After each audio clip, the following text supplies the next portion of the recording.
নূর তানভীরকে দেখে ক্ষিপ্ত আহত শিক্ষার্থীরা মুহূর্তে কিল ঘুষি। এদিকে বনশ্রীতে খালে উল্টে পড়েছে বাস। জানাবো ফুরফুরে বিএনপিতে দুশ্চিন্তার ছাপ। এদিকে বাংলাদেশ ইস্যুতে ভারতীয় গণমাধ্যমের ভূমিকা স্বাভাবিক নয় বললেন পররাষ্ট্র উপদেষ্টা। এবং সর্বশেষে জানাবো বাংলাদেশ নিয়ে ভারতের বেশি কথা বলা ঠিক হবে না বললেন শশী থারুর। এতক্ষণ শুনলেন সংবাদ শিরোনাম, এবারে বিস্তারিত। নূর তানভীরকে দেখে ক্ষিপ্ত আহত শিক্ষার্থীরা মুহূর্তে কিল ঘুষি। চিকিৎসা নিতে আসা সাবেক মন্ত্রী আসাদুজ্জামান নূর এবং সাবেক প্রধানমন্ত্রী শেখ হাসিনার রাজনৈতিক উপদেষ্টা এইচ.টি. ইমামের ছেলে তানভীর ইমামকে দেখে ক্ষিপ্ত হয়ে ওঠেন বঙ্গবন্ধু শেখ মুজিব মেডিকেল বিশ্ববিদ্যালয়ে বিএসএমএমইউ চিকিৎসাধীন আহত শিক্ষার্থীরা। মুহূর্তে কয়েকজন শিক্ষার্থী গিয়ে তাদের এলোপাতাড়ি কিল ঘুষি মারতে থাকেন। এ সময় শিক্ষার্থীরা সন্ত্রাসী ও ছাত্র হত্যাকারী বলে চিৎকার করতে থাকেন। দুপুরে বিএসএমএমইউর প্রিজন সেলে চিকিৎসাধীন আসাদুজ্জামান নূর এবং তানভীর ইমাম থেরাপি নিতে গেলে এই ঘটনা ঘটে। পরে উপস্থিত আইন শৃঙ্খলা বাহিনীর সদস্যরা পরিস্থিতি নিয়ন্ত্রণে আনেন। বিশ্ববিদ্যালয়ের প্রক্টর ডাক্তার শেখ ফরহাদ বলেন বা বিষয়টি নিশ্চিত করেছেন।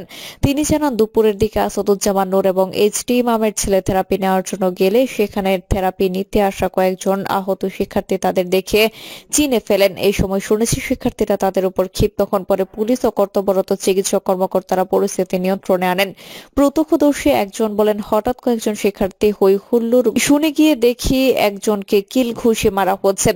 তারা ছাত্র হত্যাকারী এবং শেখ হাসিনা সন্ত্রাসী বলে চিৎকার করছিল। পরে সেখান থেকে শিক্ষার্থীদের হাসপাতালের পরিচালক ব্রিগেডিয়ার জেনারেল রেজাউল রহমানের কক্ষে নিয়ে যাওয়া হয়। এ বিষয়ে জানতে হাসপাতালের পরিচালককে ফোন করা হলেও তার বক্তব্য পাওয়া যায়নি। গত 16 সেপ্টেম্বর বেইলি রোডের নৌরাটন কলোনি থেকে সাবেক সংস্কৃতি মন্ত্রী আসাদুজ্জামান নূরকে গ্রেফতার করে কারাগারে পাঠানো হয়। অন্যদিকে তানভীর ইমামকে গত 18 সেপ্টেম্বর রাতে রাজধানীর গুলশান এলাকা থেকে গ্রেফতার করা হয়। বনশ্রীতে খালে উল্টে পড়েছে বাস। রাজধানীর বনশ্রীতে একটি যাত্রীবাহী বাস উল্টে খাদে পড়ে গেছে। দুর্ঘটনায় হতাহতদের আশঙ্কা করা হচ্ছে।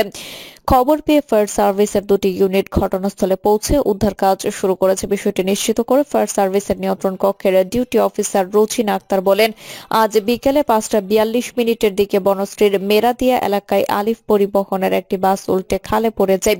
খাল থেকে বাসটি উদ্ধার করতে পুলিশ আমাদের খবর দেয়। ফায়ার সার্ভিসের দুটি ইউনিট উদ্ধার কাজ পরিচালনা করছে। ফুরফুরে বিএনপিতে দুশ্চিন্তার ছাপ। ছাত্র জনতার অভ্যুত্থানে শেখ হাসিনার পতনের পর দেশের অন্যতম বৃহৎ রাজনৈতিক দল বিএনপিতে বইছে স্বস্তির হাওয়া।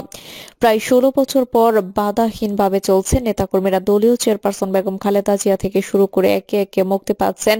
বিএনপি ও অঙ্গ সংগঠনের নেতাকর্মীরা রাজধানী থেকে তৃণমূল কোথাও পড়তে হচ্ছে না আওয়ামী লীগ কিংবা আইন শৃঙ্খলা বাহিনীর বাধার মুখে। কিন্তু রাজনৈতিক পট পরিবর্তনের পরে কিছু কিছু নেতাকর্মীর দখল, লুটপাট, চাঁদাবাজিতে জড়ানোর খবর দুশ্চিন্তা বাড়াচ্ছে বিএনপিতে।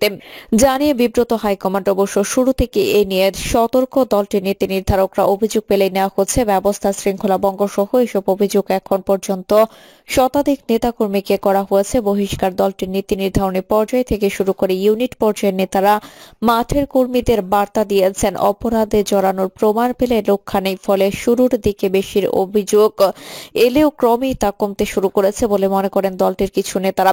কিছু অভিযোগ এলেও আমাদের সতর্ক দৃষ্টি আছে। ব্যবসায়ীদের বলে দিয়েছে, এখন থেকে কাউকে চাঁদা দেবেন না। আমার দলের লোক হলেও আইন শৃঙ্খলা বাহিনীর হাতে তুলে দিতে বলেছি।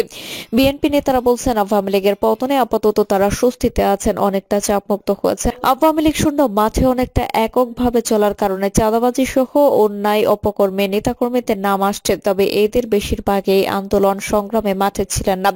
এমন অবস্থায় দলের ইমেজ রক্ষা করতে ব্যবস্থা নিতে হচ্ছে। নেতারা মনে করেছেন, মাঠ পর্যায়ে এইসব বন্ধে যেভাবে তদারকি হচ্ছে তা অব্যাহত রাখা সম্ভব হলে দিন শেষে তারাই বাহবা পাবেন। বিএনপি অঙ্গ সংগঠনের একাধিক নেতার সঙ্গে কথা বলে তারা জানান, সুবিধাবাদী শ্রেণীর লোকজন খোলস বদলে এইসব অপকর্ম করে তাদের ঘাড়ে দায় চাপানোর চেষ্টা করছে। কিছু কিছু অভিযোগ তদন্ত করে এমন প্রমাণও তারা পেয়েছেন। বিএনপি চেয়ারপারসন উপদেষ্টা জয়নুল আবেদিন ফারুক বলেন, 16 বছর দুঃশাসনের পর মানুষ এখন মন খুলে চলছে। আমরা অন্তর্বর্তীকালীন সরকারকে সব ধরনের সহযোগিতা করছি, কিন্তু বিএনপির নাম করে কেউ চাঁদাবাজি আইন শৃঙ্খলা পরিপন্থী কাজ করলে কোনো প্রকার প্রশ্রয় দেওয়া হবে না।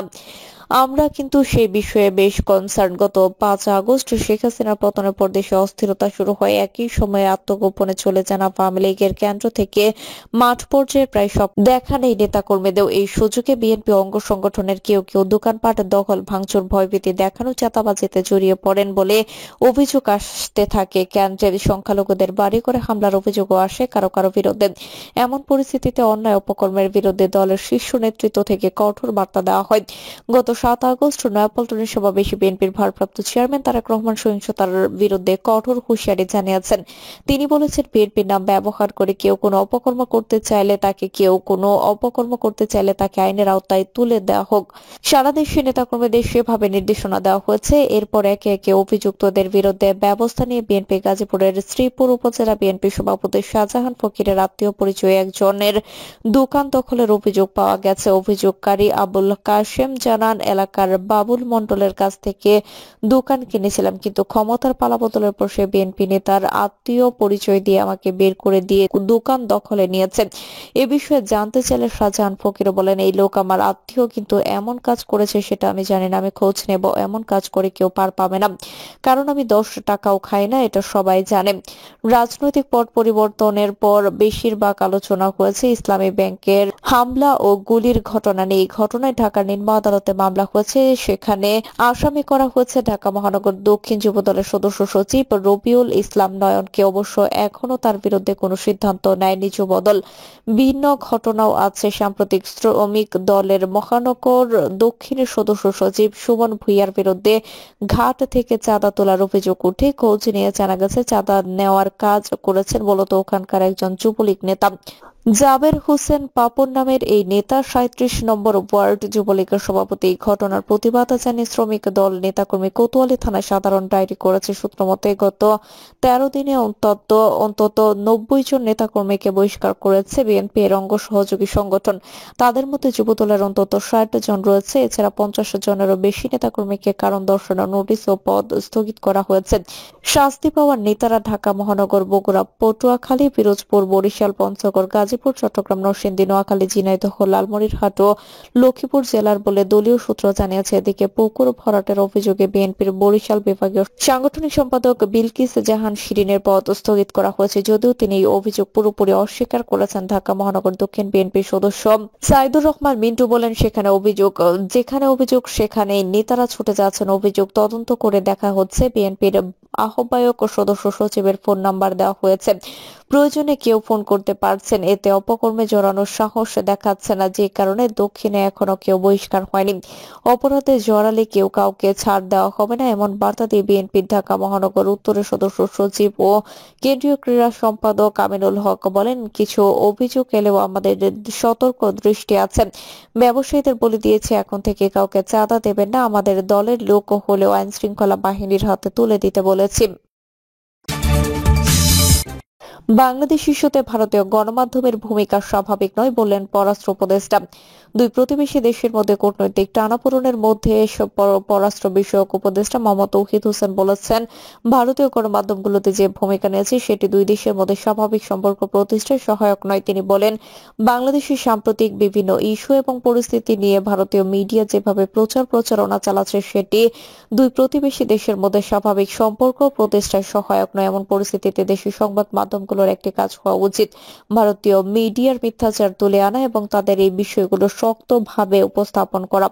উপদেষ্টা বলেন, বাংলাদেশের কিছু উদ্বেগ ছিল। বিগত সরকার ভারতের সাথে অমীমাংসিত যেসব বিষয় সমাধানের চেষ্টা করেছিল তার কিছু সমস্যা এখনো রয়েছে।